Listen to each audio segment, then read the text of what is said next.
બરેલીની હિંસા પર યુપીના મુખ્યમંત્રી યોગી આદિત્યનાથનો આકરો પ્રહાર। મૌલાના ભૂલી ગયા કે સરકાર કોની છે।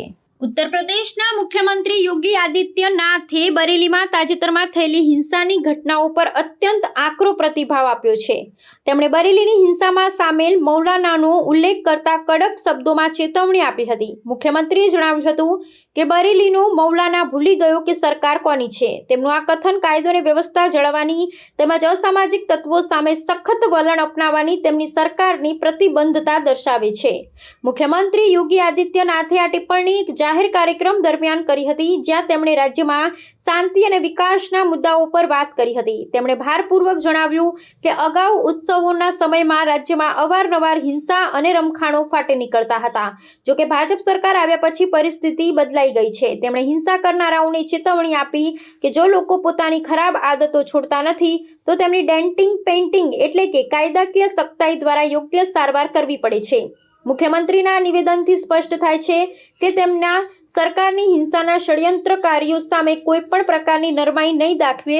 બરેલી હિંસાના સંદર્ભમાં પોલીસે મૌલાના તૌકીર રઝા સહિત અન્ય આરોપીઓની ધરપકડ કરી સખત કાર્યવાહી શરૂ કરી દીધી છે।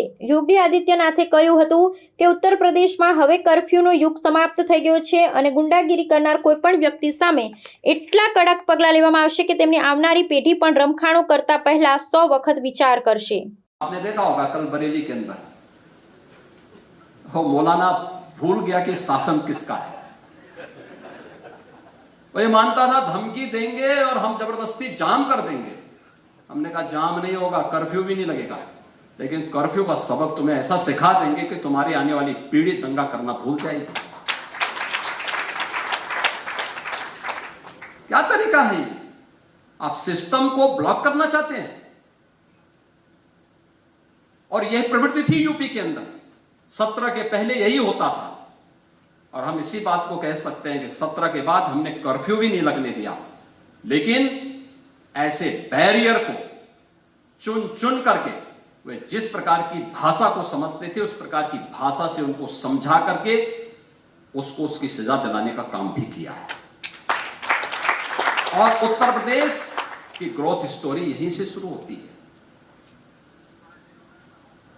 अगर आजादी के समय मैं उससे पहले नहीं जाता, लेकिन 1947 में भारत आजाद हुआ, अगर उस समय भारत की इकोनॉमी में भारत का उत्तर प्रदेश का कंट्रीब्यूशन 14% था, तो 14% फिर से होना चाहिए। और 14% नहीं होना चाहिए, बल्कि जितनी आबादी है उत्तर प्रदेश की, उत्तर प्रदेश उतना कंट्रीब्यूशन करता हुआ दिखाई दे। ये हमारा राष्ट्रीय धर्म है।